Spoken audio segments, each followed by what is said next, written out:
This is Bad Karma Wrestling. Give me a hell yeah. With no gimmick Nick Johnston. It doesn't matter how you feel. And David Double D Dykstra. Saw it on the screen and it's back. We're live. We're in your living room. We're in your TV screen. Bad Karma Wrestling in the building. No gimmicks, Nick Johnston. How you doing, everybody? To my right, as always, Double D, David Dykstra. Hello. In the building. Again, another week where I feel like I've seen you, but it's feel like it's forever. But ships in the mist. Yeah, exactly.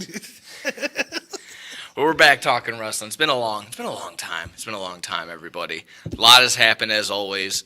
The big reveal on Raw. There was also a little pay-per-view, a little Clash of the Castle, Scott and Scotland. A lot to get to there on the WWE side of things. A few stories on AEW, of course. They're building up for Forbidden Door. So not this wasn't the go home Dynamite, but next week should be. So like I said, we'll get to that as well. And our boy Scotty.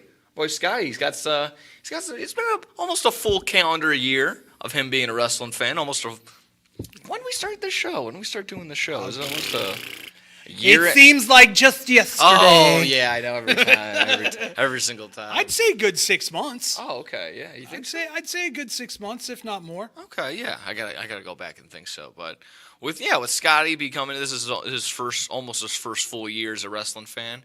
He's got some questions that he's been gathering. So we're gonna go ahead and answer them, and we're gonna ponder it, and we're gonna go ahead and ponder them. So some Scotty questions. That's scary. Yeah, I know. Exactly. That's scary. He's got a couple to get to. Like I said, maybe between them being questions, maybe just what we think on some things, or just some clarifications. Meat. There you go, meat. There's all that. That's the definition of meat right there. Big time. In Austin. For anybody who doesn't know, Julius Daniels is in the building. Yes, he's off screen. He's ready to roll. And that's just the definition of meat. Doing his best Razor Ramon impression. Being cool and everything. Yeah. Hell yeah, dude. But there we go. Burying the lead and burying the dead weight, getting rid of some wrestlers is the Wyatt Sicks. This is the biggest story of the year. This is the hottest story right now in wrestling. Of course, like I said, we got tons of WWE to get to, but we got to get to this. Wyatt Sicks. Loving the play on words. We were just talking about that. Absolutely love every moment of the play on words. Yeah. So the Wyatt Sicks revealing themselves on the Raw after Clash at the Castle, the carnage, the going through the behind the scenes, seeing everything. Of course, we confirmed that there's the only wrestler that was there was actually Chad Gable. The internet went wild, but overall, I just want to get your reaction to the carnage, the overall presentation, and then just how of this faction.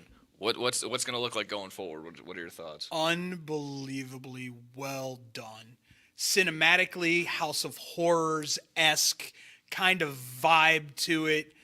One shot. One camera, just following the carnage everywhere.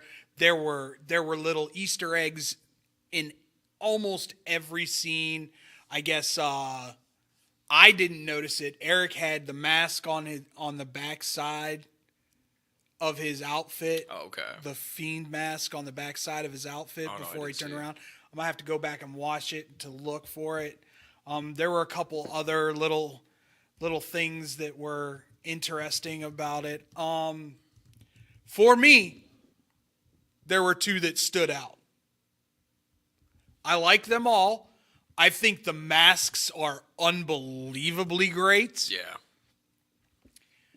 But Dexter Lumis as the Buzzard is amazing. I've always had an affinity for those old school doctor masks, as they are known as, from back in the day. And then I don't know what kind of acting classes she took or anything, but Nikki Cross freaking killed it. Yeah. I'm looking at the Nikki Cross mask right now. It kind of looks like a cross with just straight up terrifying and like Slipknot. It's like yes. It's fantastic. Yeah.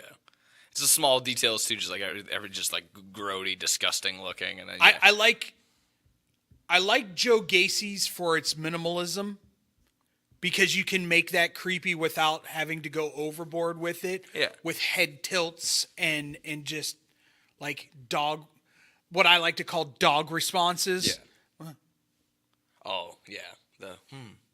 Yeah, that's good. Yeah. That's So, a great way to compare it. I'm going to be very interested to see how he does with this, what I would consider, like they said, forgotten people that are very good at what they do in WWE. Not enough people give Bo Dallas credit for what he did before all of this. Of course. Bo Dallas in NXT was... He made everything work as much as he was given comedy acts and bits. Bo he Lee? made everything work. And to be able to keep a straight face as you're doing that Bo Leave character Yeah. was amazing. The B team, go. Everything he's touched. Should not have gotten over. No, of course not. B team should have just been those guys with the Miz. Yeah, no. They shouldn't have. They won the tag team titles for crying out loud, I think. Yeah. So it was a great way to represent. Oh yeah, of course. If everyone saw it, he's got the pig mask. He's got every one character from the Wyatt, the Firefly Funhouse. there's only one person missing, and she'll come back when she wants Yeah, to. Alexa Bliss, of course. I'm going to be very interested to see the Yeah. persona in which Bo takes this. Yes. And Because I think Bo will be able to sell this. Okay, so there were a lot of reactions and a lot of people making comments. I think that honestly, and I know a lot of people don't like him, I think honestly the best one that I heard was from Eric Bischoff. Yeah.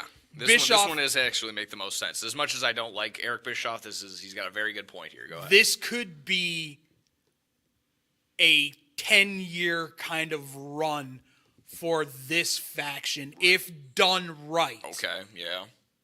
But if it's done wrong, it will be the biggest disaster in WWE history. That's got a ton of it's got a ton of truth to it. It's because I think for a guy like myself, you need that fine cross between, all right, they're mythological, they're kind of creepy. Are they going to be the horror where they where they control the weather, or are they going to be where they just beat you up and go through you? I've got your answer. Okay.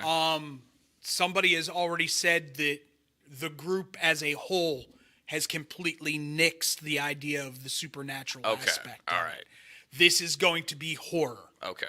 Cult, horror, we're coming for you, get ready. And for all you fans that were out there, I don't know if you were being sarcastic, but it was not a gunshot to Chad Gable. There was no gun anywhere on any of those people. He may have gotten bludgeoned to death. Are you trying to be a sympathizer for the Wyatt Sicks? Are you trying to make sure? I've been in on. Listen, I was a Wyatt fan when Bray. I thought the Wyatt family was one of the greatest factions ever. Yeah, of course. That character in itself grabbed my attention from the get-go. And that's why I say, for me, and this is just me, I put Bray Wyatt just under The Undertaker as a creative genius. Yeah. Because The Undertaker is the only dude that can take an iconic figure and then change him into the American badass and then bring him back and be like, boo. And everybody's like, boo. But once again, Bray did it 3 different times. He had Bray Wyatt, the leader of the Wyatt family. Mm-hmm. Then he comes back with this, which I think is the creepiest thing in the world. Anytime you can make someone funny and scary as hell, that to me is creepy. That's why I hate clown horror movies. Clowns are not meant to be scary. True. That being said, then to come back as just Bray and embrace the WWE universe. And even before that, Husky Harris. See, to me, and this is what I'll say to the whole comment of Eric Bischoff. I would truly be worried about the Wyatt Sicks not being used right if someone was still in charge. Yes. Yes.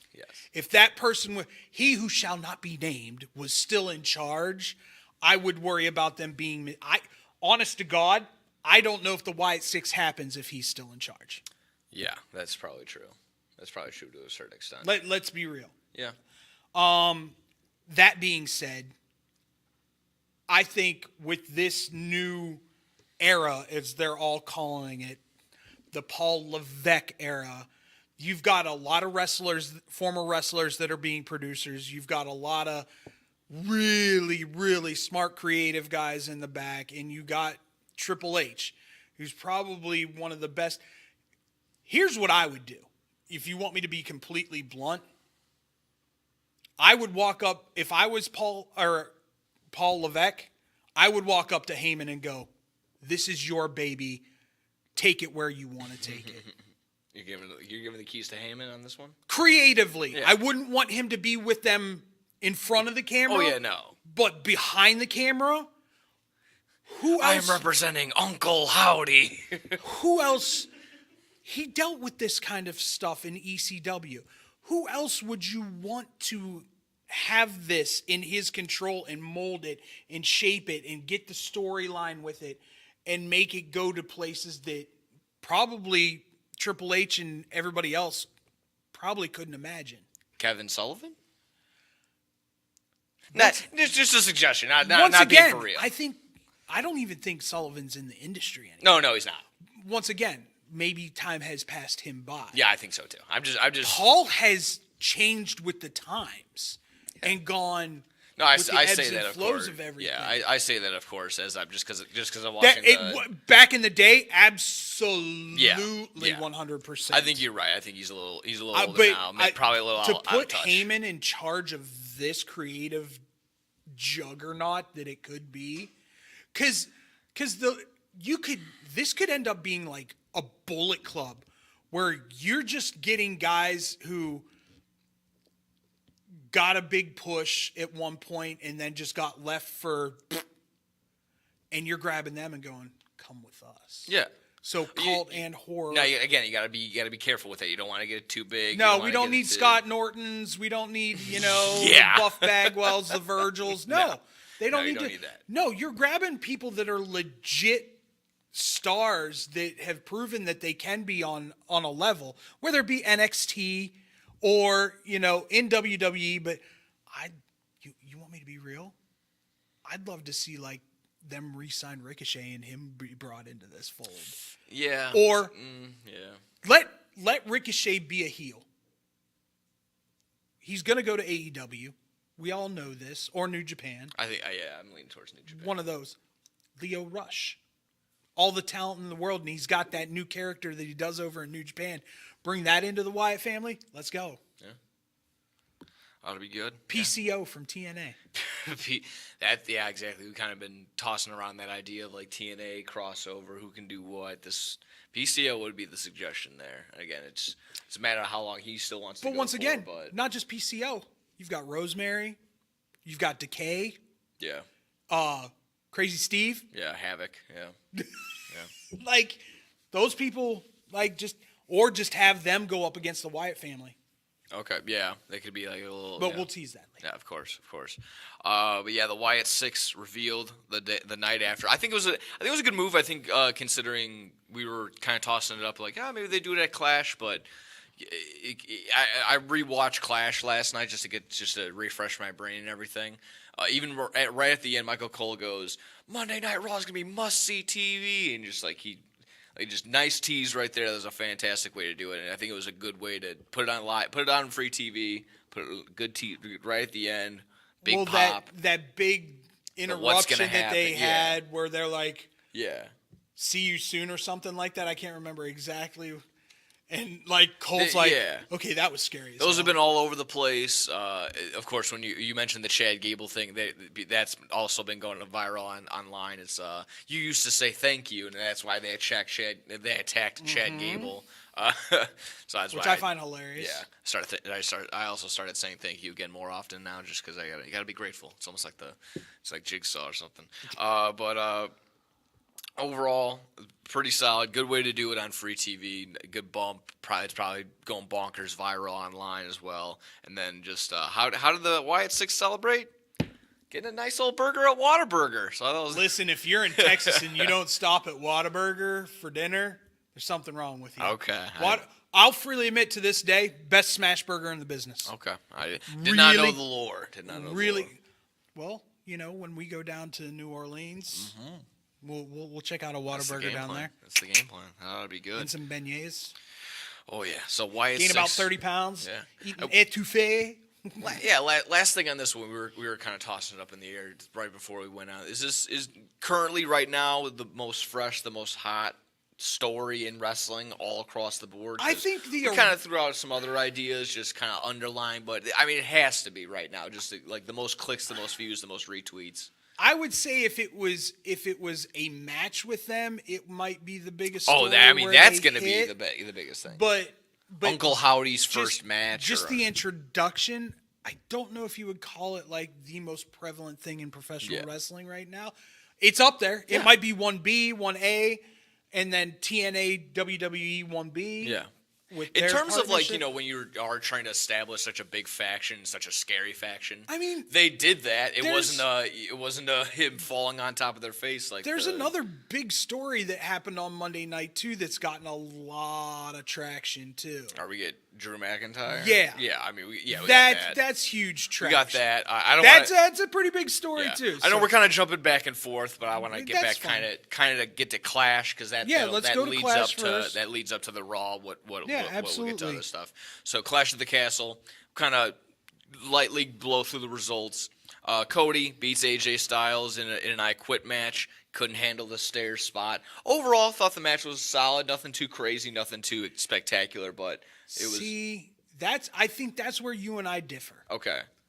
Because if it's an I Quit match, it needs to get crazy. Yeah. It needs to get ultra violent. Oh, it does. Yeah. I'm not saying that. I think it started to get there and then they brought it back down, and it started to get there and then they brought it back. It didn't peak at any point for me. Yeah, no. Like even the stair spot, I was like, dude. The big intense spot was supposed to be the whipping, the chair shots, the kendos, he got his arm tied behind his back for a handcuff type deal. That was supposed to be hardcore, and it wasn't. It fell a little. It felt like 240 plus guys trying to be hardcore, but aren't. I don't know. If we're doing, are we doing ABCs or are we doing stars today to rate the matches? It kind of does. It's more of the same. So we can go stars. 3.5. That's fair. Technically sound. Yeah, of course. Except for the ropes, which I blame the ropes, not anybody else. Yeah, the table spot was a little clunky. Exactly right. Where it's an I Quit match. It was a nice opener. The fans carried it. Like I always say, if you're into karaoke, go enjoy one of these like European shows and stuff like that. But that to me it fell short for what I wanted it to be. Yeah, fair. Like I said, nothing's gonna stand out. But overall, it was, and Cody's mom, the 3 slaps, I thought that was a little crazy. And again, I don't want to be. You mean the no sell from AJ? Yeah, that was pretty good too. What the hell, dude? And I'm not saying hit her AJ Styles, but I'm not.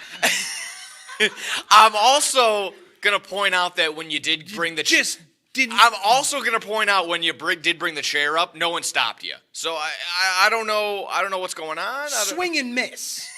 Yeah. Have her duck out of the way, yeah, or have at least, somebody at least do the grab flinch. her and pull her out of the way. Exactly. And then Cody's justified in doing what he did. Oh, you talked bad to my mom and brought a chair towards her? Take this with the chair. What? Yeah. Come on. It had to have been more, like if he'd have swung the chair at her, then I would have been like, okay, now I get it. Yeah. And just for the one person that like probably watches this and also still listens to Cornette or something to extent, I'm not gonna go listen to his review on this match, but I hope he does stay consistent because there was a spot in this match where when he crushes Cody's windpipe with the chair, and that's usually as far as I'm concerned, that's when growing up, that was a spot where that's like, okay, he'll be out for like 3 or 4 weeks with that. I just hope that that's also pointed out where, okay, they kind of downgraded that sort of spot, just like it was just a move in a match. Now you can't use that anymore. Oh, you mean like the DDT? Exactly. It's just little things like that. Or the power bomb? Yeah. It didn't take it away completely from me, but it's just small things like that. Or an elbow drop off the top? Exactly. You can keep going on. Oh, yeah. Just little things like that. Overall, Cody retains. They sing the song, and everyone's happy. Continuing on, Unholy Union defeating Bianca Belair, Jade Cargill, Shayna Baszler, and Zoe Stark. They are now the new WWE Women's Tag Team Champions. Scotland had to get one win that night. Yeah. Because, we all knew. I'm just being honest, Scotty. I know you're a Scottishman, or a Scotsman, excuse me. He literally is. He's just, Scott. Yeah, Scott. What a terrible week for Scotland. One of the 3 title matches, we're going to go Scotland's way. And this one makes the most sense because it's a triple threat match. Here's the thing I want coming out of this. Horrible match, by the way. Horrible. You had 2 of the stiffest wrestlers in the business wrestling in that match. Between probably Shayna Baszler and Jade. Yeah. Yeah. Just stiff. Yeah. But that being said, Jade, please turn heel. Yeah. There's no legitimate other than, and even Liv Morgan as a heel is still kind of a cutesy heel. I want a badass heel. Yeah. Some would argue that probably would be like one of the top storylines still, right? Ray or Dominic and Liv. By the way, so good, so good. In the fact, in the fact that they went back and showed Finn just quaintly taking the key and putting it into his pocket, that was good. It's been the little things right now so far with that. Yeah. So the new WWE Women's Tag Champions, Which I like them as a tag team. Yeah. They're a legitimate tag team that's been tagging for a while. I'm okay with it. Solid move. Sami Zayn retains against Chad Gable, but the big story of this one was Otis hitting his breaking point. Chad, I believe, runs into I'm gonna butcher the name. I'm not gonna remember.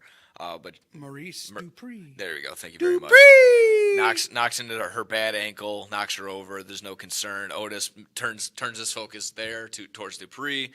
The whole thing of like, I'm sorry. The whole distraction leads to Sami Zayn hitting a haluva kick and being able to retain his title. That carried over, I believe, into Raw. Yes. And it spilled over that Otis is done. He after Chad had smacked Tozawa, and that was the whole. Everything's done there. No, you're missing the biggest part of that. Okay.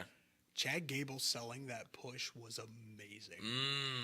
The push and Gable. I mean, I wouldn't put it anything less for Chad Gable to be able to sell. Just flying back into the corner was an unbelievable sell by Gable. I give him a lot of credit.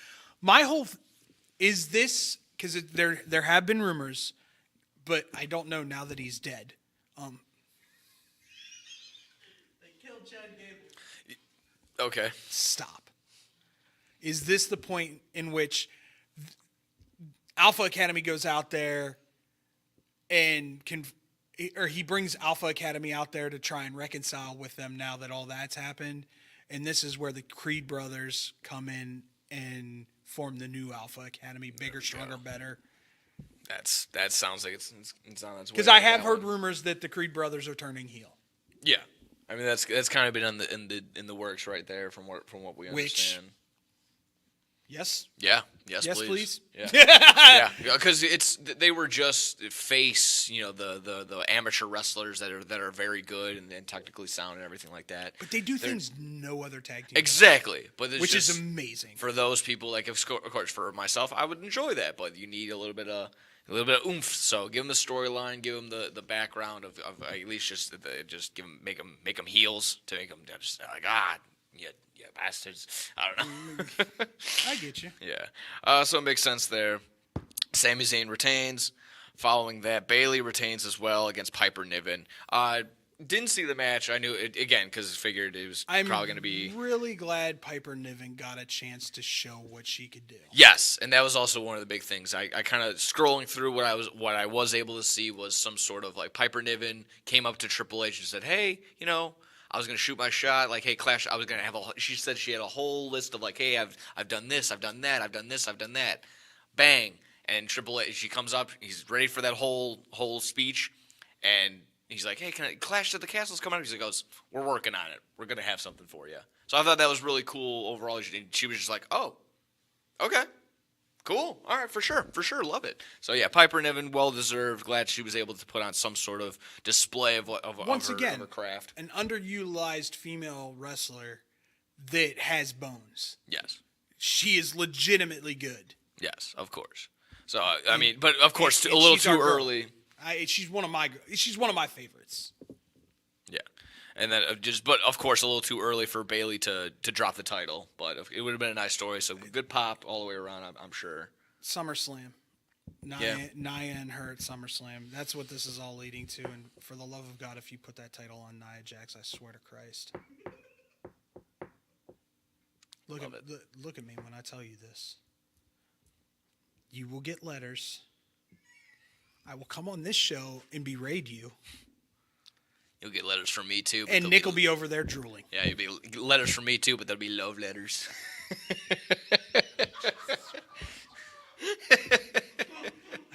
I can't do this with you, man.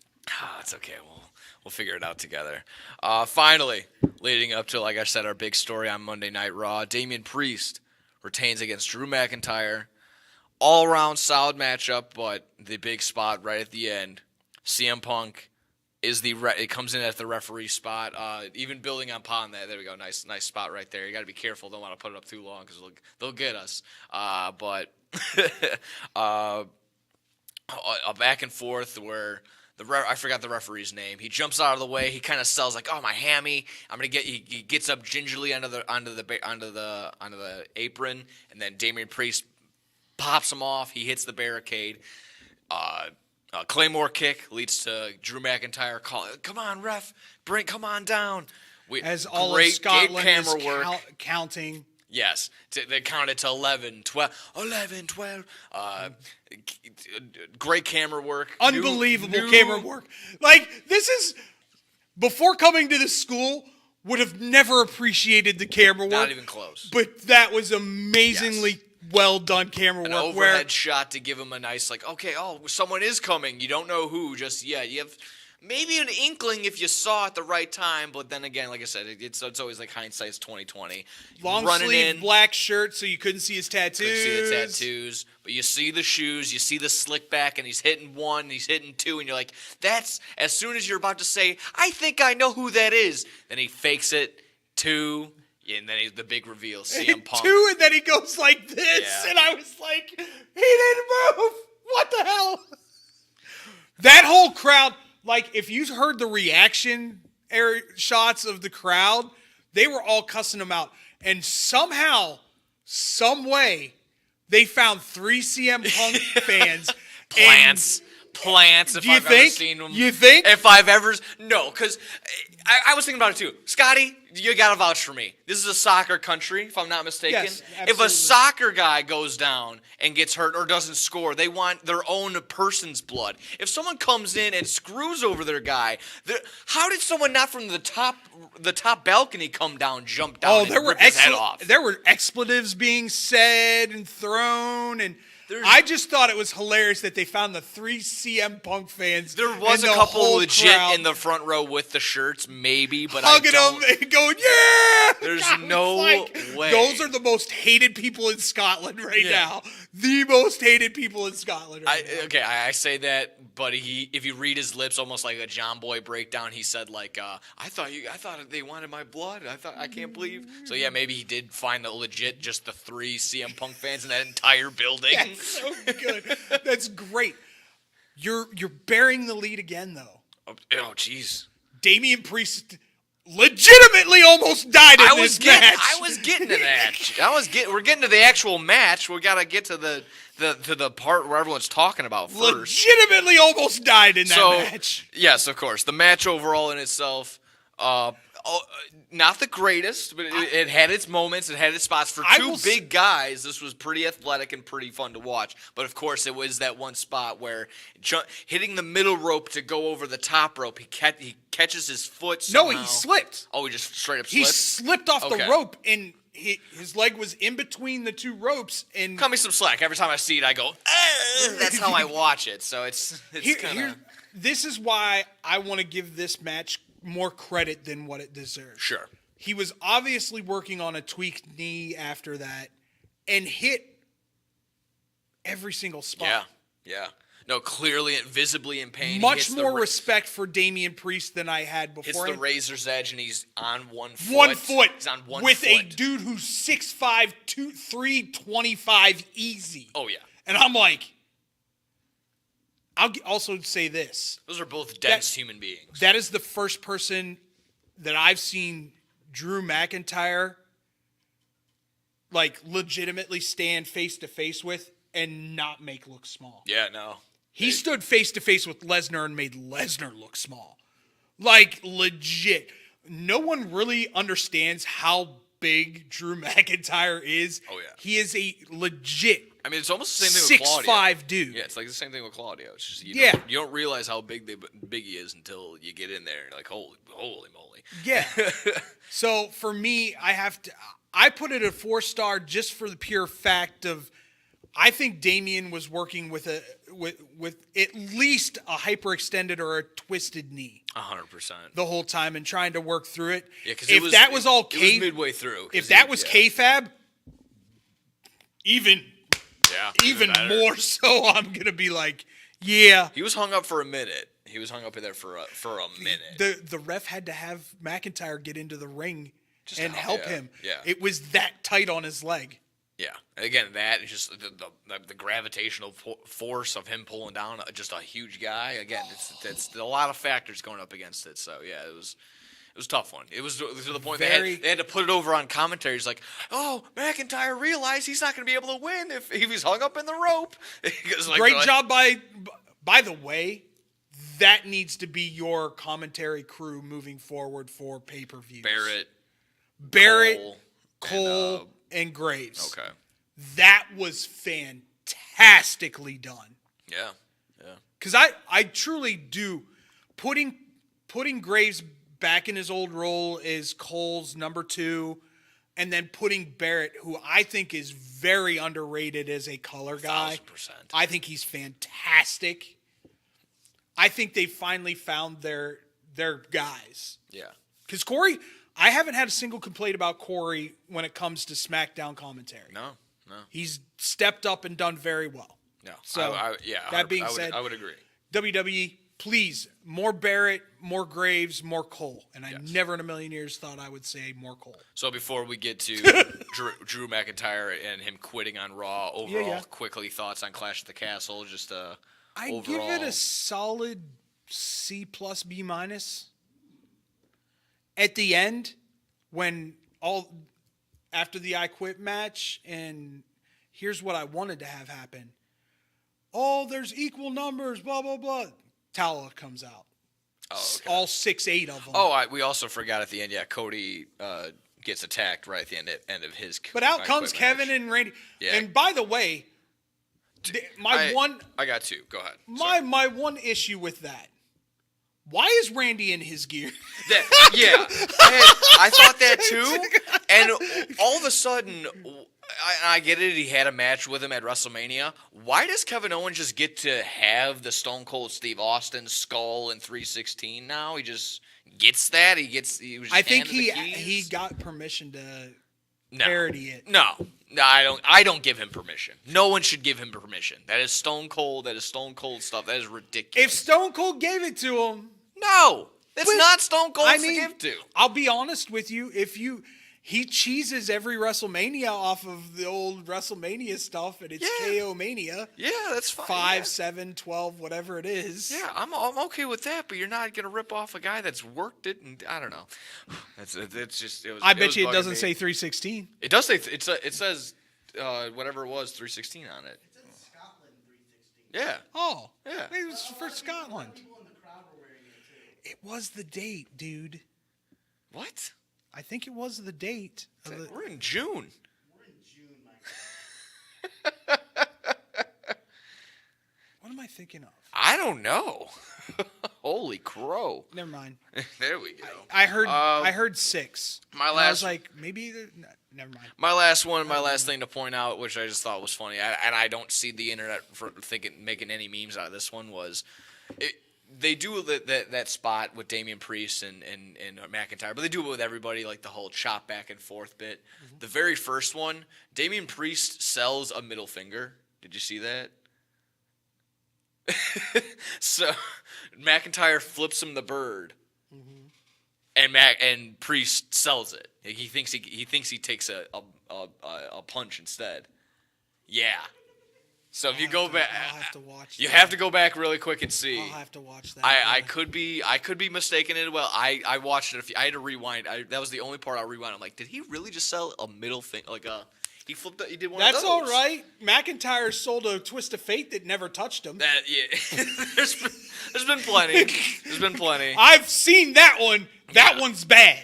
Yeah, of course. And then the one that broke the news to me, of course, was Scott Steiner taking the apron spot when Christian didn't throw him on during TNA. That's one of the more famous ones. But yeah, overall Clash decent, not the greatest, not the best. 5 matches, get in, get out. How you doing? But it leads to a pretty solid Raw all the way across the board. I'd say probably one of the best ones in a while. Yeah, That triple threat for a qualifier at the end before the Wyatt Sicks was phenomenal. Yeah, it was a solid all the way across the board. Unfortunately, I skipped pretty much all the way through it so I could watch the Wyatt Sicks. Yeah. Sorry, Jay. Okay. I love you, but yeah. A lot of people having fun with that one. It's just like he's over there going crazy. It's a day one oos, and then everyone in the back is just getting massacred.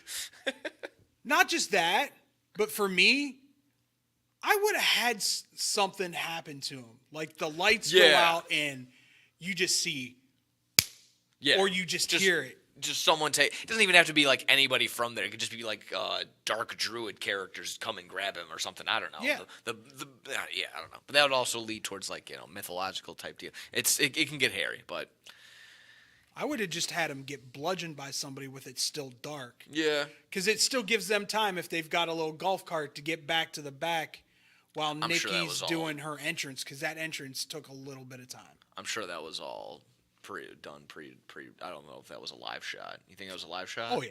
Yeah. Oh yeah. Okay. All right. I'll give him again. Tip the cap if it was. But Drew McIntyre comes out. I think you're gonna get a big old hey, my bad. Should have done better in Scotland. But like 4 or 5 words, he said, "I'm done. I quit. I'm out." And Adam Pearce tries to get Triple H. Yeah. Yeah, tries to get him out there, tries to, like, hey, man, it's not that bad. You're going to be fine. Nah, Drew. That's a great picture. So Drew. Because that's what he did the whole time. Yeah. So Drew, quote unquote, quits. The deactivation of all the social media accounts leads to everyone else. This is K-Fab, baby. Yeah, of course. This is K-Fab. Of course. This is K-Fab at its finest. Oh, yeah. His finest. Because here's what's going to happen. Money in the Bank. I'm going to call it right now. CM Punk is somehow going to work his way into something big at Money in the Bank. And McIntyre's going to show up and just ruin Poo it. Okay. Either that or they're going to have Punk go and mess with him like at home. Yeah. Which could get even more personal and which would be even better maybe. That could be something. A little Stone Cold Brian Pillman action. Yeah. Yeah, Triple H run. He's got a gun! He's got some booze. Yeah, that ought to be good. Yeah, of course, leading to a solid work. SummerSlam. Yeah, It's leading to SummerSlam. Yes. It has to. SummerSlam for the big McIntyre CM Punk final. Thank God it's not for the title. Yeah. I hope that also that CM Punk doesn't need it. Okay, so I have a question for you. Okay. I'm going to jump here a little bit. Sure. We're talking about Drew. Is Seth back because Damien's legitimately injured and is going to have surgery? Ooh, yeah. We I also. found it very interesting that he came back. Yeah, that was again. I thought the same thing. Very very quick. Probably a call. Probably he probably wasn't expecting either. It was like, hey. Yeah. Do you legitimately think that where it's Damien can work on it like he had to work on his and heal up? He can still work, but eventually he's going to have to go and either have surgery or Yeah, because he just rehab was it. handed a world heavyweight title shot, from what I understand. Oh, yeah. Comes out and Damien came out and says, man to man, I need to beat you. I didn't beat you. I wanted to cash in on you and beat you. okay, yeah. He goes, there's no climbing a ladder. There's no wait. You want a shot? I'll give you a shot. Money in the bank. It was an interesting move. All things considered, yeah. That's tough. That's tough to think about right on the spot. I'm making you think today, buddy. No, I don't. I'm making you think. If I could have with all that jam packed in there, this was just a star-studded Raw to begin with. I think this could have been predetermined, like preset. Like, all right, we'll have him on this Raw. I don't think this was a break glass in case of an emergency type deal. Need him now that his wife's gone. Yeah, I just don't think overall that like Damian Priest is. The draw, that if there was a thought of him being a draw at all. I think he's a draw. I think legitimately. I like him. I just don't think everyone, and no one's going to, if there was still that saying, I don't know, no one's going to shell out money to go see Damian Priest I will put it to you this way. He will be a bigger draw once he and the Judgment Day implode. Yeah, I think so, He will be a bigger draw because they will turn him babyface and keep everybody else heel, probably. There's also thoughts of that, but I mean, as soon as Braun Breaker gets up, they need to strap a rocket. We need to talk about this because I am in absolute disagreement. What do you mean? I believe don't get me wrong, he's a future world champ. Yeah. 100% agree with that. But he needs to have some legit matches first. Okay. He needs to show that he can go deep water. Okay.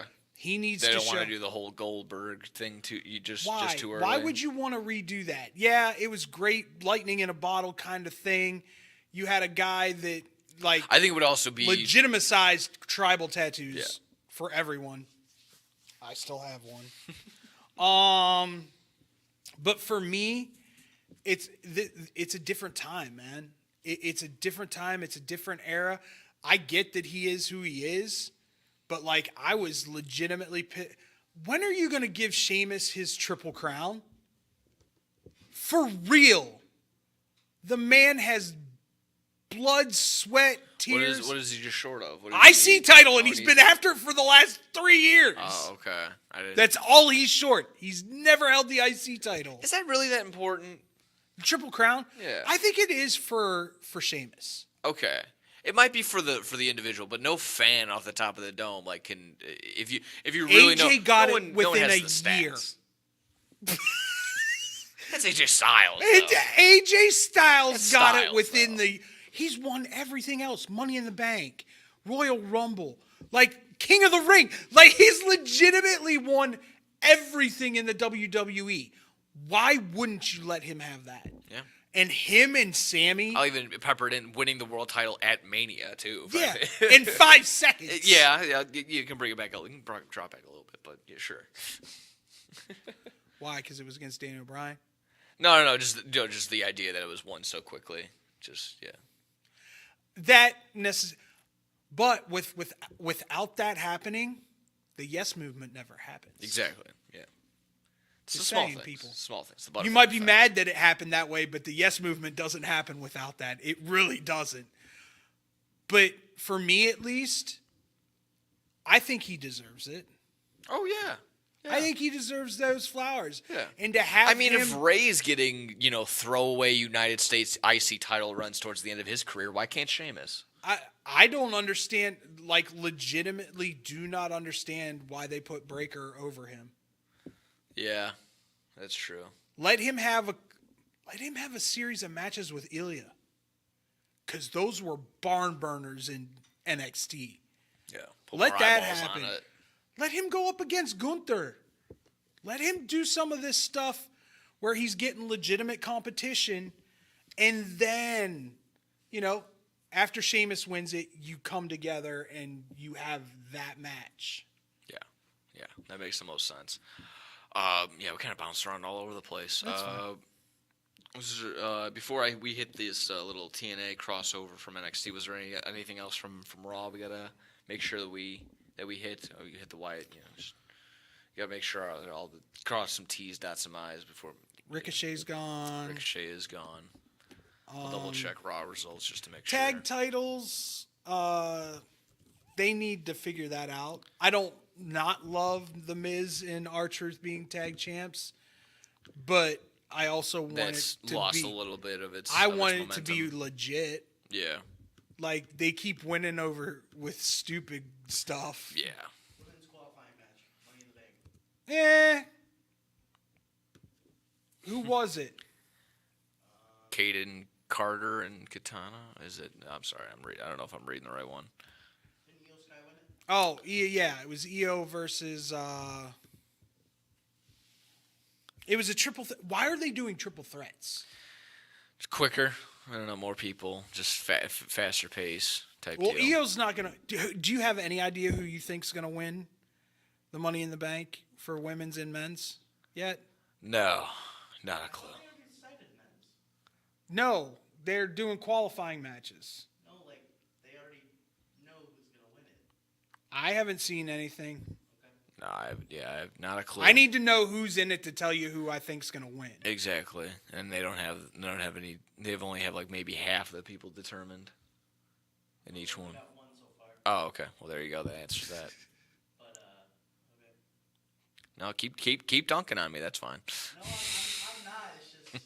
I'm just kidding. It's kind of been out there on dirt sheets and stuff who already won it. Okay. Okay, so tell me who they're saying, because I'm gonna laugh when WWE finds the dirt sheet and is like, "Yeah, we'll change that right up." Who are they speculating is gonna win it? Men's Jey Uso. That I would not be shocked at. Yeah. I don't know who wins women's, but that's what they. I was gonna lead Jay no matter what anyway. He's got too much heat behind him. Yeah. Yeah. He's number 2 in a very close number 2 right behind Cody as far as baby faces go. Yeah. Makes 1,000% sense. All right. TNA crossover? Yeah, TNA crossover. This has been also red hot, and this was kind of our like smaller 1A or 1B idea of what could be the most talked about, just storyline things that are going on in wrestling. Just the idea that another forbidden door, I suppose. WWE, TNA making such a crossover, but this one went viral. Joe Hendry on NXT for his 30 seconds, whatever it may be, in the elimination match. But once Or again, in the Battle Royal. Did you see the interaction between him and Michaels as he came backstage? I liked. That was the bigger pop, if anything. Again, Joe Hendry gets on the mic, he puts over like, hey, I'm gonna beat these guys, and then I'll bring back the title to TNA. He actually says the promotion's name on there, as opposed to Michael Cole on Clash at the Castle being like, AJ Styles has been a part of 4 I Quit matches in another promotion. You're like, damn it, you were so close. You could have just you could have done it, but you didn't. Those might have been New Japan though. I don't think they were. I have no idea. Yeah, no, I don't think they were. Just saying. Yeah, fair enough. But this has been red hot. This is kind of what we're gonna tease for next week. We want to have a fantasy booking of a WWE TNA Forbidden Door type pay-per-view of what we can do. But this has been huge. Go ahead. I have the name of the pay-per-view. Oh, what would it be? You bring back an old school pay-per-view. Okay. Invasion. Yeah, Yeah, you could do that. Yeah. Why wouldn't you? The first one sucked. Yeah. So why not have TNA come in here and try and take out If you could do that, or if you want to lean towards the TNA side of things, you can call it Cross the Line, because that used to be one of their slogans and sayings back in the day as well. Either it's or. like, oh, you want to WWE wants to come over here, they want to cross that line and come over here. There you go, type deal. Again, Or our information was right in the beginning. Invasion crossing the line. Oh, there we go. Invade that line there, Bubba. But yeah, I think that ought to be fun. We'll put together some little. Let's put together the pay-per-view. Yeah.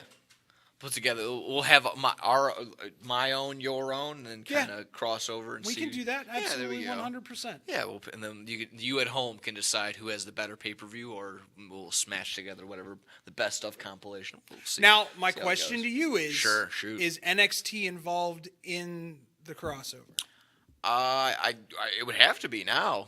You could put together whatever. Yes. Okay. I would say across the board. WWE, Raw, SmackDown, Raw, NXT, whatever it may be. Even alumni, even if you wanted to go back in the day type deal. No, I'm gonna stick with current. Okay. But yeah, I might have just shown my hand a little bit, but that's okay. yeah, I'm definitely going current. I'm bringing back Raven. But Why? I'm sorry, we don't have enough. I don't have enough arm space, but yeah, there we go. That's why, because I'm a part of the flock. Quote the Raven. Nevermore. Exactly.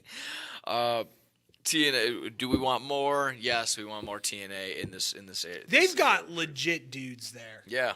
They've got legit dudes there, and I would love to see some of them against. But the internet's been fair. TNA's getting hosed. They're sending their best. They're best of the best. Yeah, I'll admit that. I was very disappointed in what WWE sent to TNA to take on Jordan Gray. However, some are Grace speculating with Ace Steel making a return to TNA a couple of maybe at Against All Odds in the Cicero show in Chicago.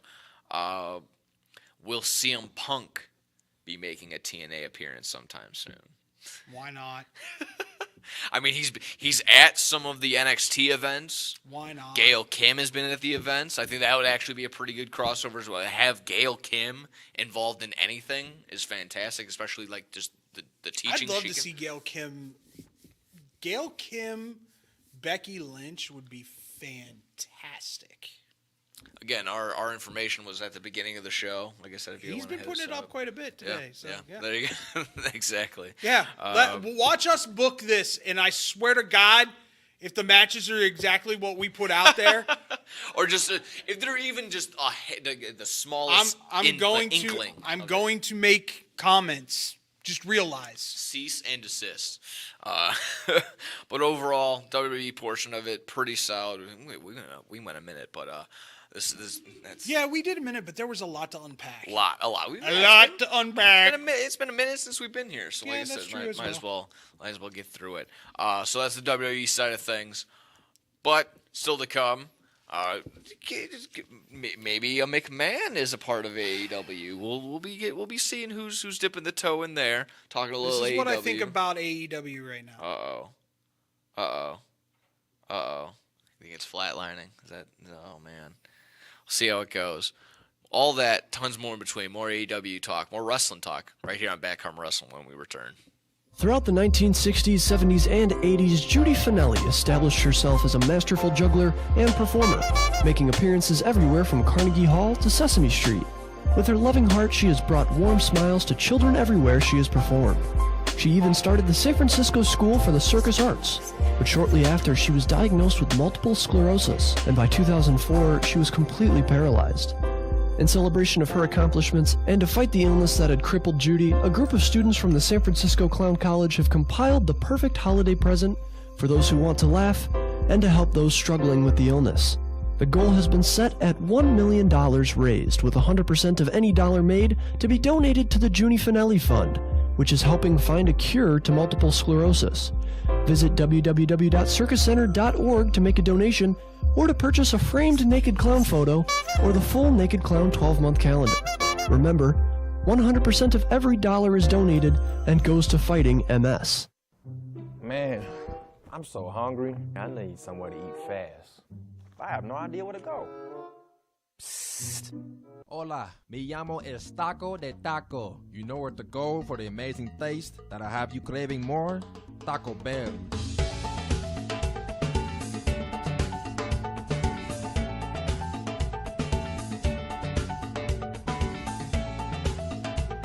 Can I get 20 tacos, please? You got it.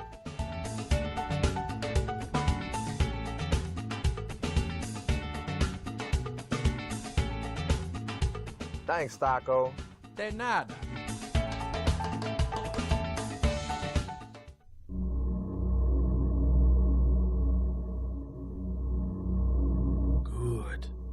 Good. That's it. Eat the tacos. Taco Bell.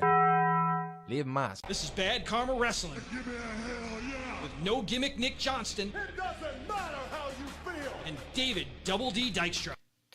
And we back, and we back, and we back. There we go. I'm going to be very honest with you. I'm not excited to talk this segment. At all. Coming in hot. At all. Coming in hot. Bad Karma Wrestling. I haven't. In the I will building. freely admit I have not watched Collision in 2 weeks because it has been so underwhelming for me. That is fair. There has been maybe 1 or 2 highlights for me in the past, and it's all been Okada. God damn it! As much as I hate to admit it, dude, whoever came up with his gimmick right now is brilliant. Cutting off the Acclaim as they're coming out this week and going, I turned off the wrong thing by accident. You bish. I'm gone. Laughing hysterically. He and Shibata are the 2 best things going on AEW right now. Which he had an appearance, but he was off camera, Shibata. But you hear him in Yeah, his phone. you hear the phone. Now, here's the question, though. Is it really Shibata or is Shibata over in Japan? It's just the phone. It's just the phone.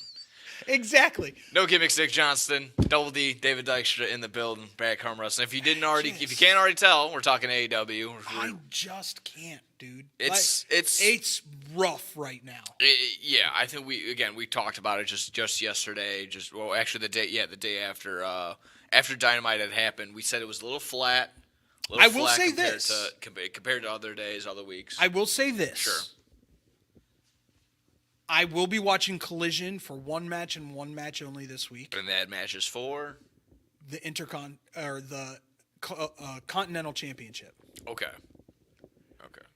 Brian Cage, Will Ospreay should be good because Brian will be able to throw him around. Yes. And Will's be able to trust him still. And yeah. of course, they've Brian had Cage, matches together, yes. so I'm sure they know the. And Brian's still, he's athletic enough. He'll still do big man. He'll still do big man stuff. He'll still do some moonsaults himself and everything. So it's gonna be an exciting matchup, of course. Anything Will Ospreay does, I'm gonna be a fan of without a doubt.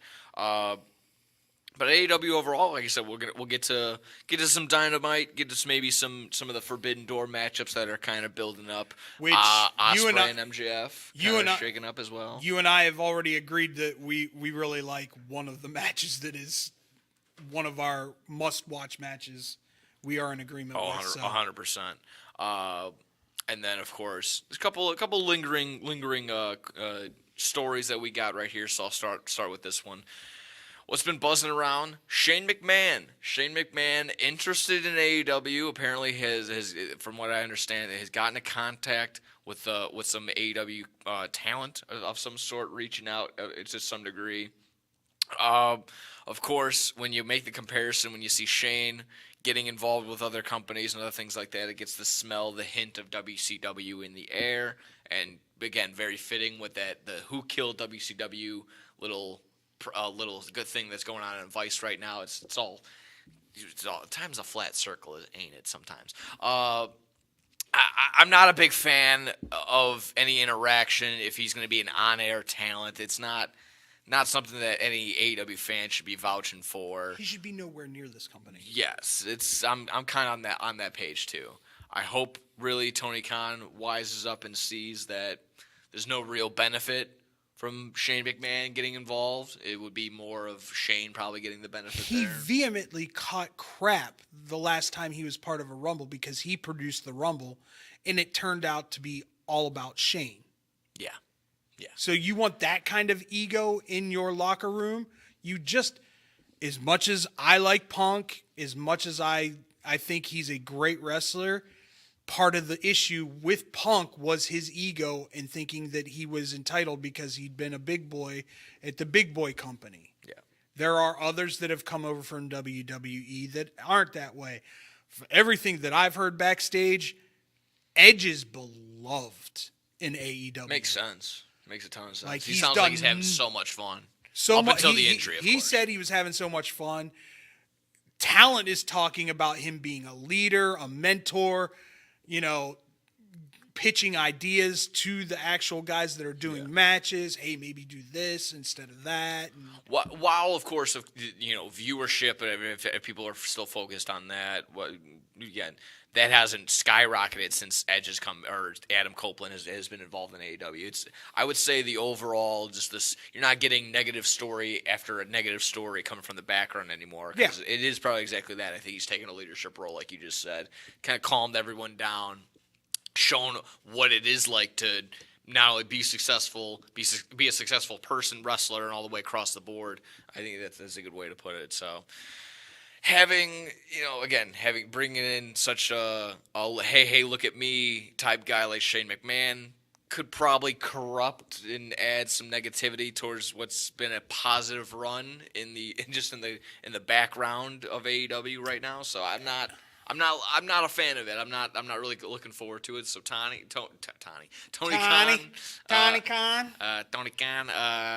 don't do it, my man. If it could be a one-off, but even if it's that, it's just like, who needs that? No one wants that. No one needs that. I'm not really looking forward to it. So I hope it kind of just dies down. I hope it's just a flash in the pan type deal. I'm not really. Yeah. I don't disagree. Yeah. But there's that, and then there was another one really quick. Just it's kind of dipping our toe back into TNA a little bit. Did you see anything from Against All Odds? Did you hear anything? It was in town. It was here. I did in not. Okay. Unfortunately. Okay. Well, one of the bigger ones, one of the bigger parts. Jeff Hardy returning to TNA. I did see that. There we go. Good catch. But that was one of the things to pop out, and I got here from Wrestling Inc. Is Matt Hardy blames AEW's focus on 5-star matches for the misuse of him and Jeff. Disagree. Okay, I'm kind of on that same part too, where you are where you're supposed to be, Matt. Thank you. That's. I think that's TNA exactly will right. let you do your broken Matt stuff and run with it. Plain and simple. Yeah. To be fair, like Matt Hardy was a big part of the first Stadium Stampede, and he had his nothing in it. Yeah, no, he went to the Fountain of Youth a couple times. He changed his character, but from exactly right. Nothing was more than just he was just another version of himself every single time. Been there, done that with the Matt Hardy character, leading Private Party. Yeah, I liked when he tried to do the Hardy family. Or yeah, that was good. But him hitting his head pretty gnarly against Sammy Guevara. That was a pretty bad turnaround. Listen, first and foremost, everything that I've heard says that Jeff is absolutely stone cold sober now. Yeah, and everybody is loving the fact that he's stone cold sober. That's awesome. And I wish him the best. I'm a huge, and have I said huge, fan of Jeff Hardy. He's probably top 5 on my list at least. Not only as a wrestler, just as a person. Hopefully, just like I said, you're always rooting for him. No matter he has his flaws. Obviously, he has that thing that makes you want to like him. Yeah, all the time. Yeah, exactly. Because all the time.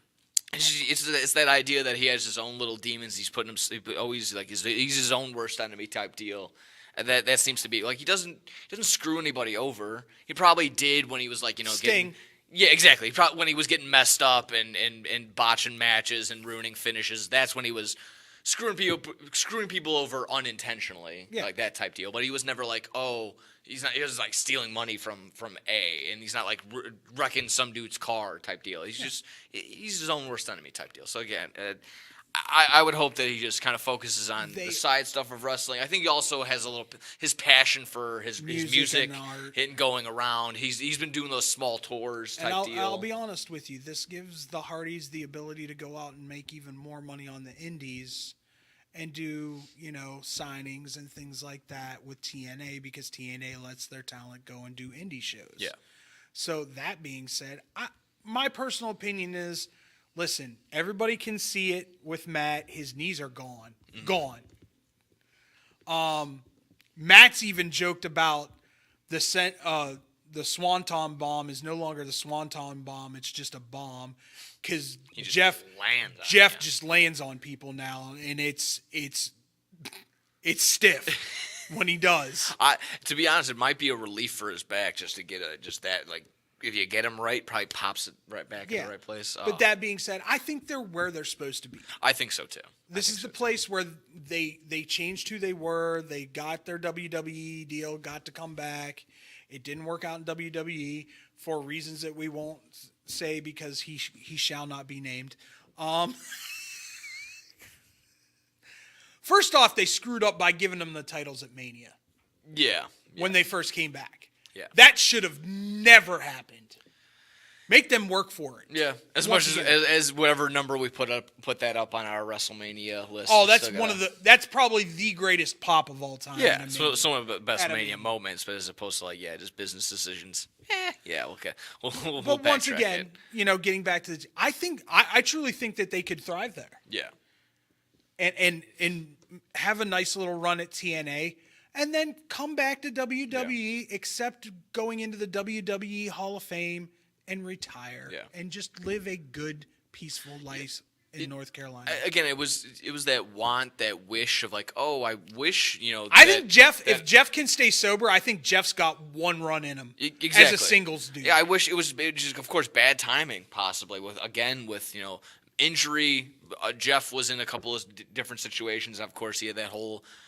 he was out on the highways, like, I gotta get to my brain. DUI issue. So there was again bad timing right there.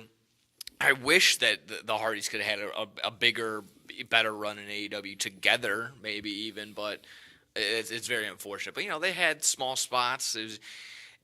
It was a bad match, but they had their Young Bucks versus Hardys matchup at nothing's gonna live up to ROH ladder match. Yeah. With those two. Yes.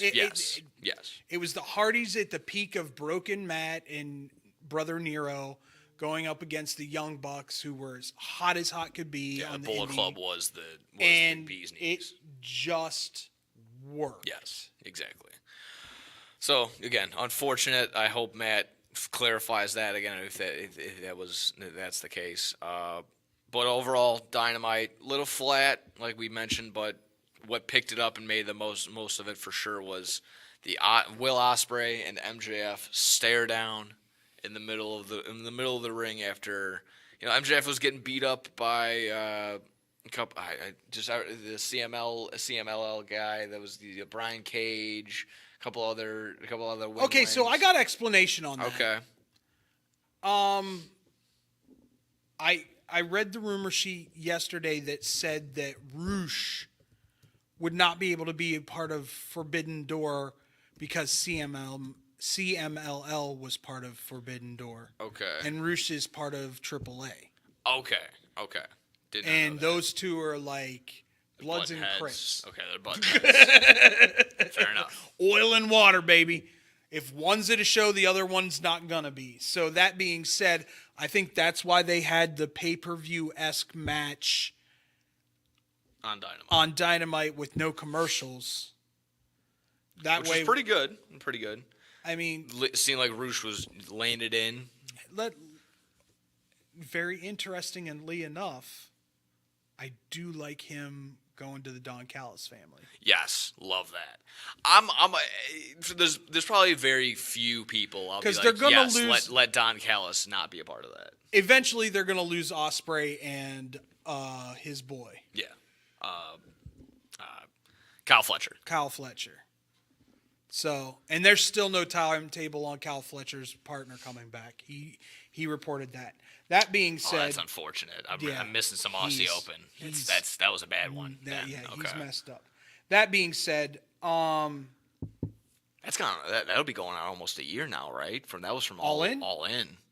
All In? Yeah. You think you? Oh no, It was a little bit after All In. I'm talking Ospreay. I was moving forward. Yeah, I think it sorry. happened at All In too. Okay.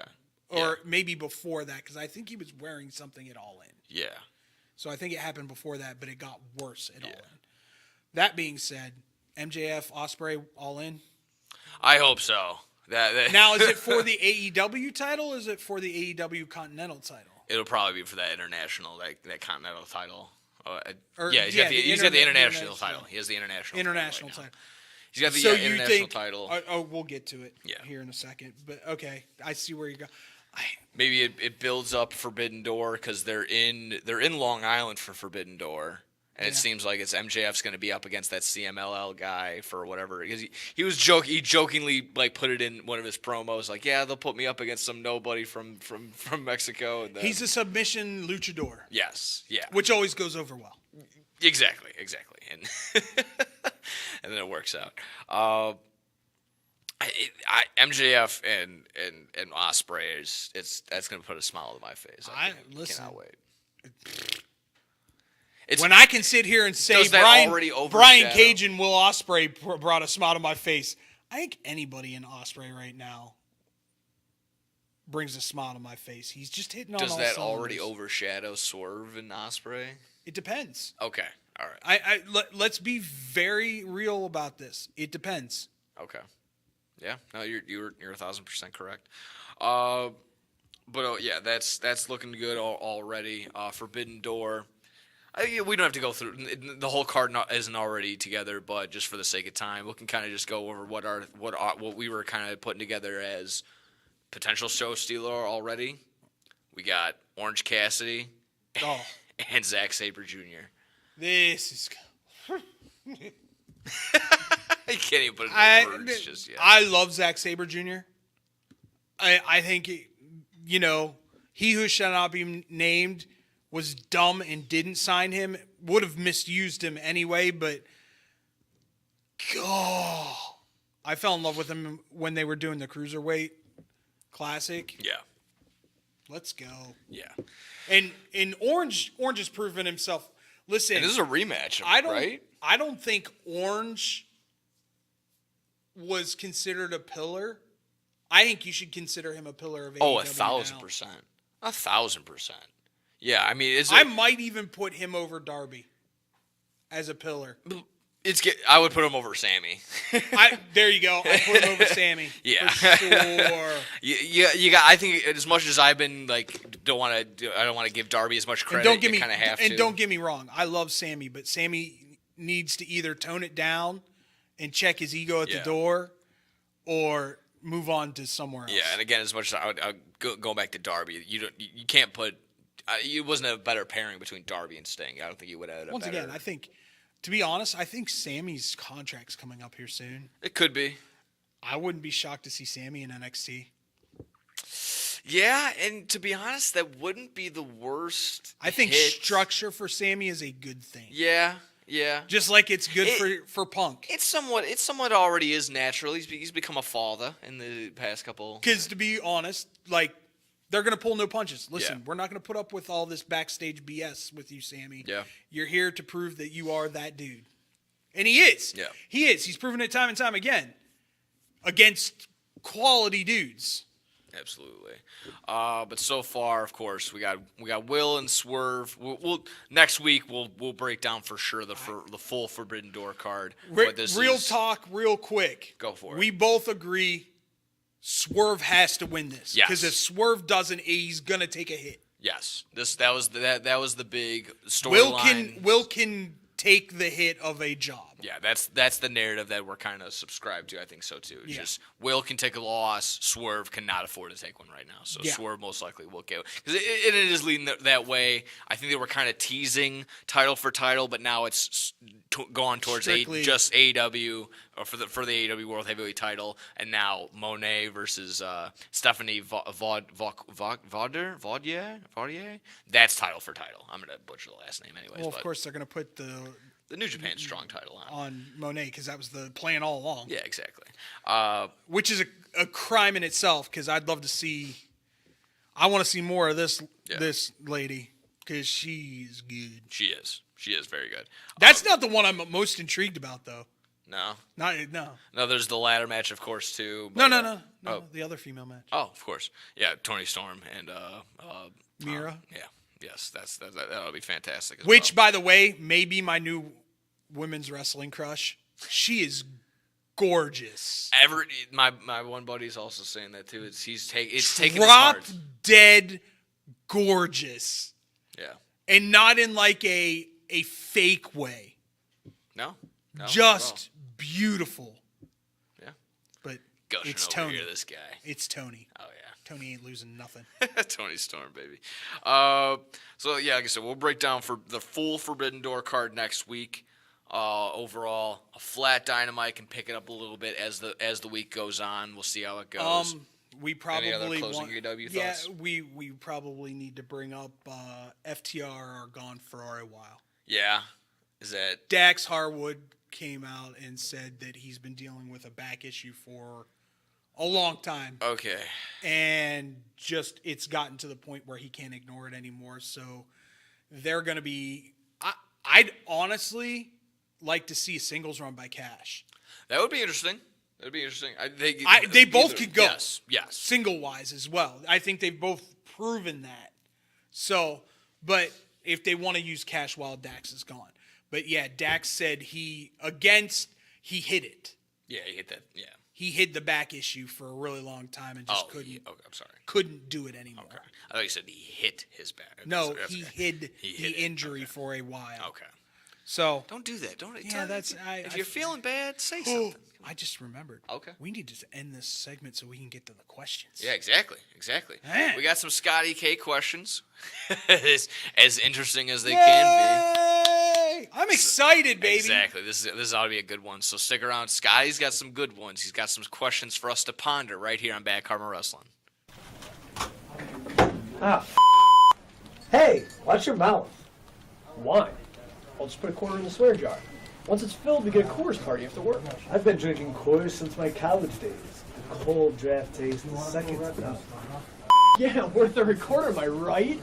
You know it, mother. Hey, you get those reports done? Yeah. No. You, sir.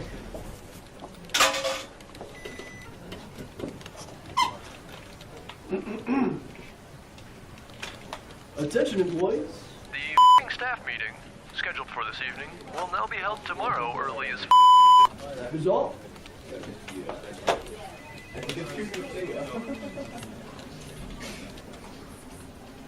Dude, you're only 75 cents short.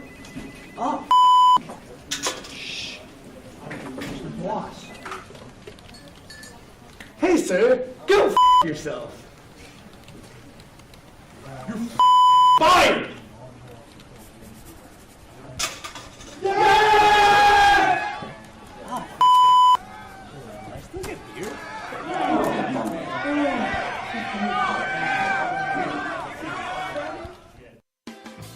The Chicagoland area has a large number of lonely dogs currently filling shelter pens, just waiting to find a family. Nothing adds warmth to a home like a wagging tail and a warm pair of brown eyes. If you are considering adding a dog to your household, visit the Anderson Animal Shelter, where adoption counselors can assist you in selecting your new best friend. Make your house a home. Adopt a shelter dog. To see a current list of adoptees, visit their website at www.andersonanimalshelter.org or meet them in person at 1000 South LaFox Street in South Elgin. Don't have room in the home for a new furry family member? Donations of toys, collars, and soft or hard non-perishable dog food are always accepted and are greatly appreciated. All animals are spayed or neutered and are waiting with tails wagging to find a loving home. Visit 1000 South LaFox Street in South Elgin or www.andersonanimalshelter.org for more details. This is Bad Karma Wrestling Give me a hell yeah. with No Gimmick Nick Johnston It doesn't matter how you feel. and David Double D Dykstra. And here we are, Bad Karma Wrestling, No Gimmicks, Nick Johnston, Double D, David Dykstra, ready to roll. And I we just love that we're about to invite the future star of his own Netflix show onto our show. Oh, that's right. Yeah. And that's where we're gonna leave it there. Ask him how many times his parents bring it up. Oh, how many times, Scotty? They brought it up for the whole week. Oh my goodness. Oh my good. You told him at graduation? Told him the whole idea, Oh my goodness. the whole show idea, and they loved it. Loved every moment. Thanks for coming to Bad Karma. Yeah. I'm not going to tell everybody because I don't want our ideas stolen. Yeah, of course not. This is we're not amateurs over here. But let's get to the intros. Exactly. We got Scotty over here. He's been watching, gathering wrestling, following a bunch of pages, doing what he can from what he's like, I don't want to just produce the show. I actually want to know what I'm talking about. So Scotty's been gathering some questions. Okay. And he wants to, like I said, maybe clarify some stuff, maybe just get our own point of view on it. So Scotty, take it away. What are your questions for us to ponder on? What's the first one you got for us? So I got 5 for us. They're gonna pop up on the screen. Okay. And you guys can just read them all. All right, sure enough. All right, I got it right here. So what happens if both wrestlers aren't back in the ring in 10 seconds? When they exit the ring and they Yes. are gone, they do a 10 count. It's a really long. Or a 20 count, depending you're- on which promotion Yeah, you're if you're in. in New Japan, they go 20. What happens? Is it over? Disqualified? What Do you want to take the first one? Or do you... I mean, I'm just going to... They lose. No. Okay. It's a double count out. Yeah, it's a double It's a count. draw. Yeah. Okay. Yeah. So It's just a weird. It happens. It happens. Because they always jump. Not very often anymore, yeah, but it has happens happened. very rarely, and it happens just for that idea of like, setting up a draw, setting up like maybe it's the first meeting of the two. Or they need to have oh yeah, like I think it happened with Bronson and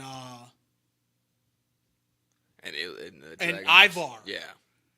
To set up like this trilogy. A of long, matches. a little long story. Just a way of buying themselves some time, just so they don't rip the Band-Aid off right away and just give it to you all at once. So exactly that. It'll be a double count out. It'll be listed as that. So followed by they're some of them will try and put it over like they're so violent, they're so focused on each other they lost track of the count, and that'll kind of be what they would probably say on commentary. So yeah, double count out for what it's worth. Happens very rarely, like David said. Always jump in at 9, and I'm like, all right, well, what happened?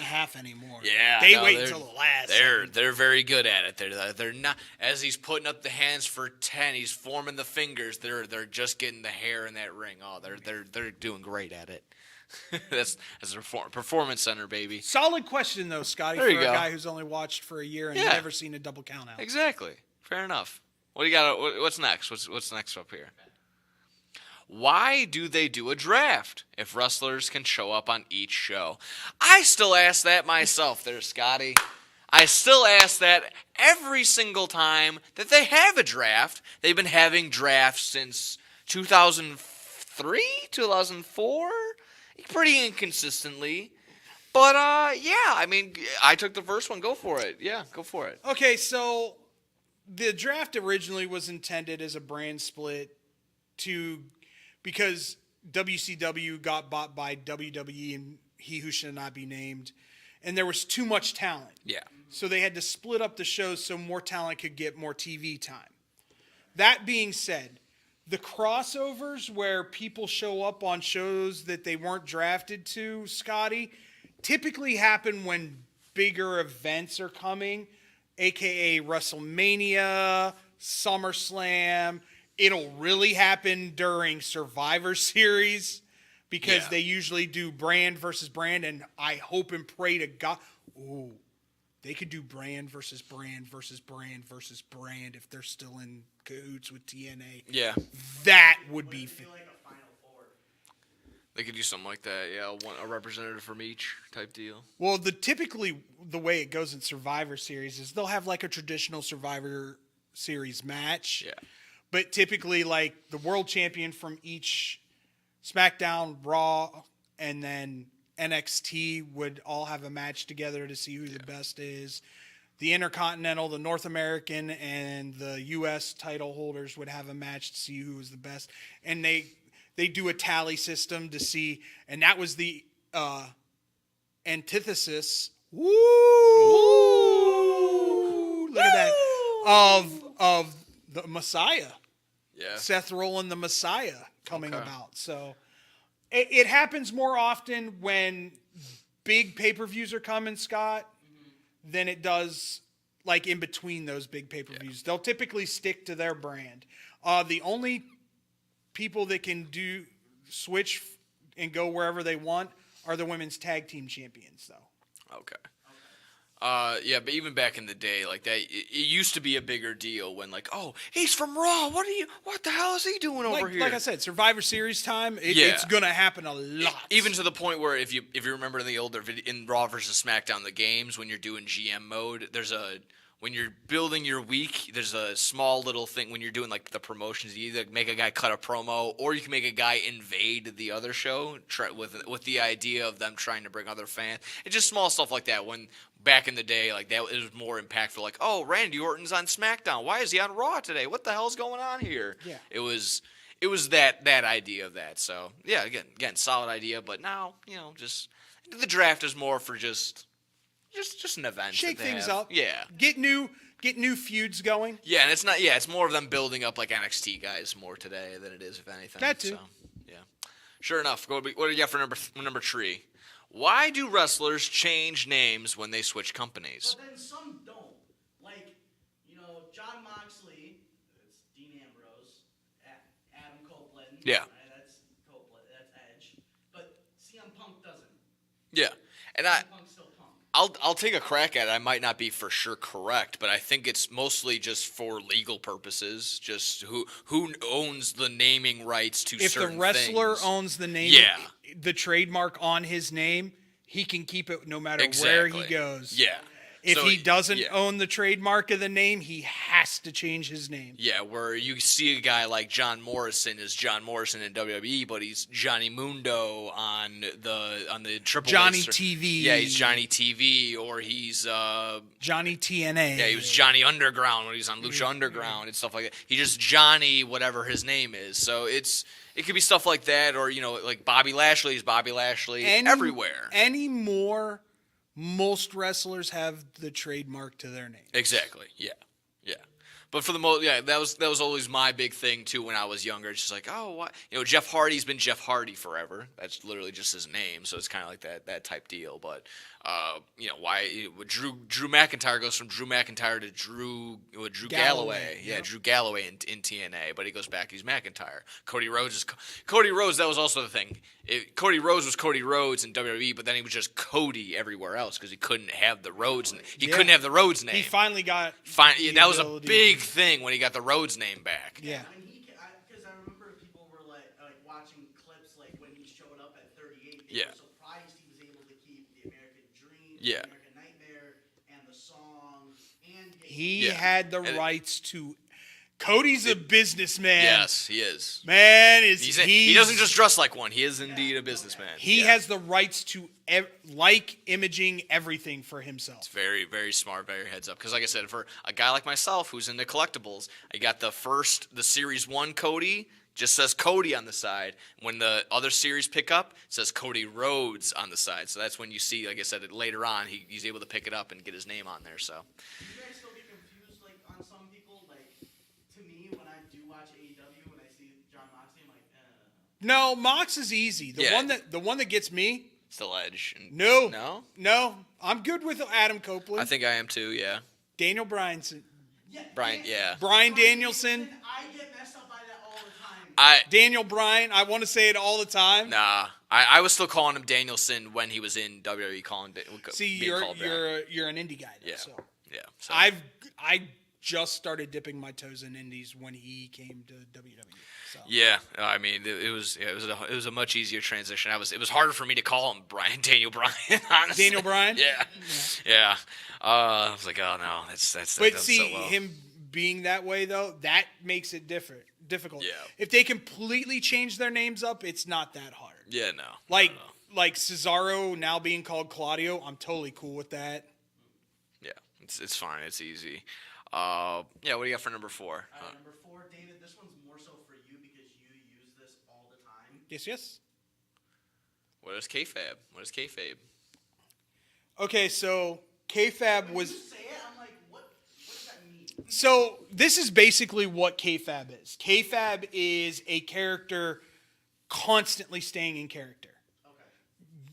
So back in the day, say mid 80s, early 90s, your heels or your bad guys weren't allowed to travel with the good guys or the baby faces.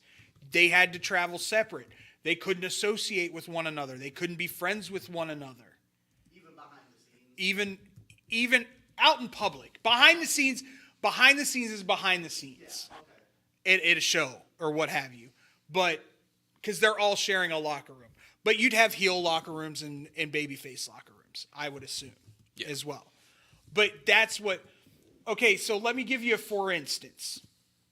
When MJF walked off of AEW for 6 months and told Tony Khan to stick it, and he said nothing on social media, and that's kayfabe. That's living your character outside of the parameters of the wrestling world.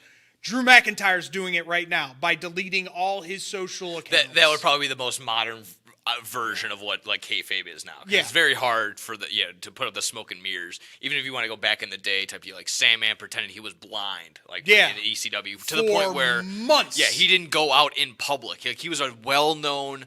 Very like in Philadelphia, you can go pop around like, oh, it's Sam. No, he stayed at home. He was blind for however long that storyline was going for. Same thing. They even go for it again in the Junkyard Dog Dark Side of the Ring, where he explains like again he had to pretend he was blind, but the guy pulls out a pistol and he's like he has to choose between like. Do I keep the storyline going, or do I watch him let my friend die? I don't know. It's a very crazy thing. That was a great question, Scott. To the point where kayfabe is now in the Merriam-Webster's dictionary. Yeah, that was. Yes. That was a fantastic question. Kayfabe definition says in parentheses in professional wrestling the fact or convention of presenting stage performances as genuine or authentic. Yep. There you go. There you a go. masterful job blending kayfabe. The greatest and reality. kayfabe ever done, Undertaker. He stayed in character for 30 years. Yeah. Am I wrong? No, you're not. No. That's why The Last Ride was such a huge thing, because no one ever got to see him talk about his life. Little podcast run. His podcast is amazing. His podcast and just he was show. On Rogan. He was on a couple of other ones like before. Yeah, he was making the rounds beforehand. Like that was the first like genuine time where he was. You weren't just his stories. You were meeting are epic, by the way.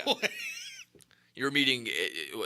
I forgot his Mark. Mark, thank you. You were meeting Mark Calloway. You weren't talking to the Undertaker. Yeah, like that was. It's that was amazing. What's our last one, Scotty? What do you got?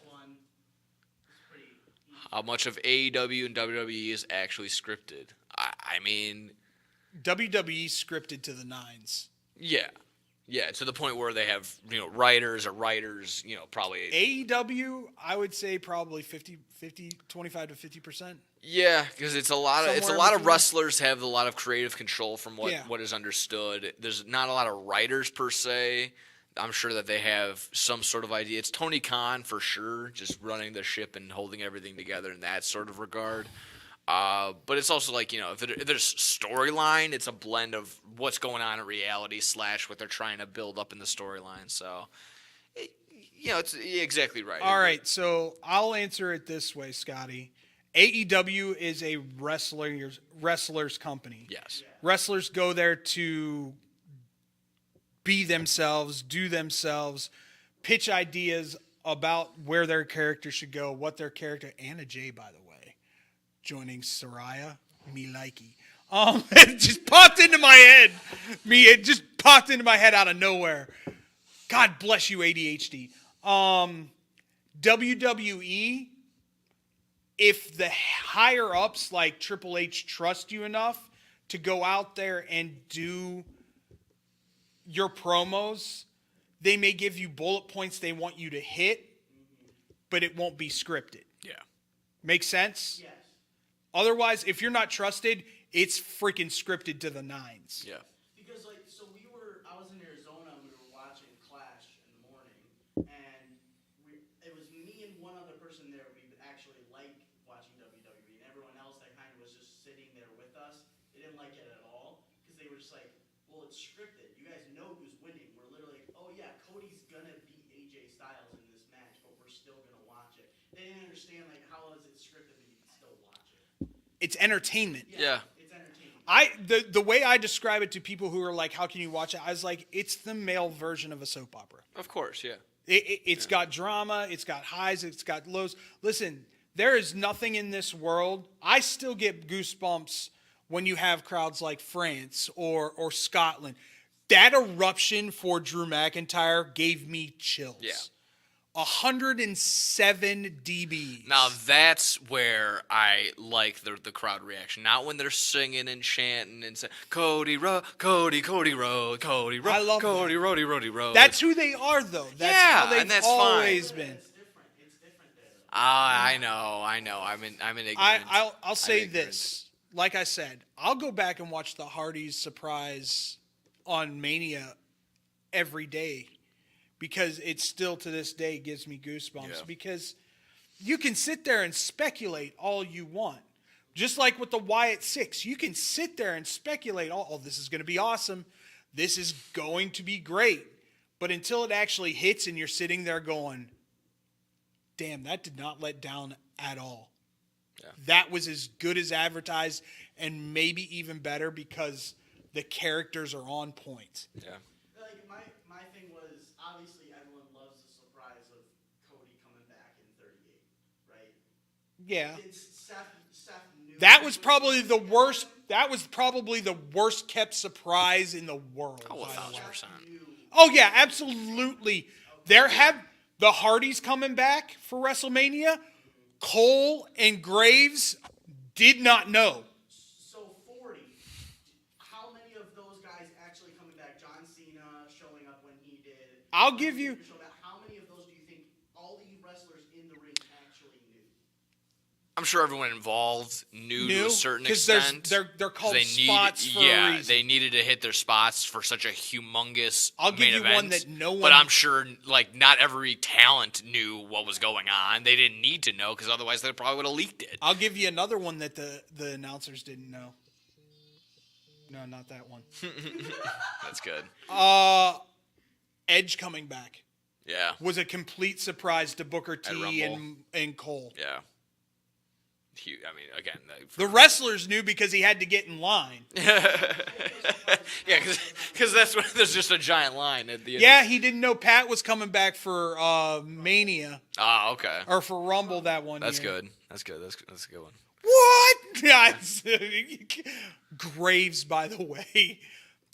I have to give kudos to Graves during Clash at the Castle. Sure. Because they popped up the post Clash at the Castle presser, and his picture came up. Oh, yeah. And he was like, I got to do the post show too? Yeah, that was good. And he just sits there like this. That's good. I was like, oh my God. That's so I think while I was that's somehow I still was able to catch that while I was skipping through stuff. And it was yeah. so That's good. hilarious. That So is good. absolutely but hilarious. to answer your question, I would say WWE is way more scripted than AEW, and there's a reason for that. Yeah. To the point where, again, where Why is that? They're still developing their superstars. yeah. You've got guys like John Cena that can go out there and they'll tell John Cena, these are the bullet points we want you to hit, and just go. Cody is probably another one. Here are the bullet points, go. Yeah. Seth, here's the bullet points, Rock, go. yes. Heyman, just go do your thing. Yeah, exactly. Heyman's never scripted. Oh, yeah. I will guarantee you that. 1000%. If they put a script in front of Paul Heyman, there would be expletives coming out of his mouth. He would laugh. It would probably be that. He'd probably laugh before that. Yeah. So. Yeah, no. Solid questions there, Scotty. Yeah, those were good, Scotty. Making our brain work a You little have harder. any more, feel free. We got you. Yeah. We'll kind of make this a reoccurring thing between. Yeah, I like just that. That, I think we were also throwing up the idea of like make it a fun little game, even test us. He was gonna. I think we can put up the definitions of terms, and then we can try and guess that term and making just, like I said, just sharpen our skills, making sure we're all good. But I think that's that. If you're good on everything else, Yeah, man. Any final thoughts, questions, concerns? But I think Step we're it up, good. AEW. Yeah, just a little bit. You got a big pay-per-view. Come on, man. Big pay-per-view coming up. I think they'll hit it out of the park. Buddy still. Murphy's gone, by the way. Injury. No, he gone. Contract's done. Okay, yeah. Or it's coming up. Yeah. And they just wrote him off. Yeah, there you go. That's okay. That's okay.